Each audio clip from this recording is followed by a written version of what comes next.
అవనిగడ్డ నియోజకవర్గ వ్యాప్తంగా స్వర్గీయ వంగవీటి మోహన్ రంగా 77వ జయంతి వేడుకలు ఘనంగా నిర్వహించారు. నియోజకవర్గ వ్యాప్తంగా ఉన్న రంగా విగ్రహానికి కూటమి నేతలు పూలమాలలు వేసి నివాళులర్పించారు.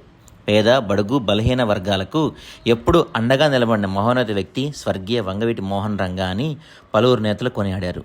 ఈ సందర్భంగా జనసేన పార్టీ సీనియర్ నేత బచ్చు వెంకటనాథ్ మాట్లాడుతూ, ఇబ్బందుల్లో ఉన్న సామాన్యుడి ఇంటికి వెళ్లి మరీ నేనున్నానంటూ భరోసా కల్పించిన వ్యక్తి వంగవీటి మోహన్ రంగా అని కొనియాడారు.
ఉండాలని చెప్పి ప్రతి విషయంలోనూ ఎవరికైనా ఇబ్బంది ఉంది సామాన్యుడింటికి కూడా వెళ్ళి ఆయన పలకరించడం, ఇబ్బంది వచ్చినప్పుడు సామాన్యుడికి నేను అండగా ఉంటానని చెప్పడం, ఆ విధంగా భరోసా కల్పిస్తూ అన్ని రకాల సహాయ సహకారాలు అందిస్తూ ముందుకు వెళ్ళడం ఆయనకి రంగా గారికి సరైన నివాళి.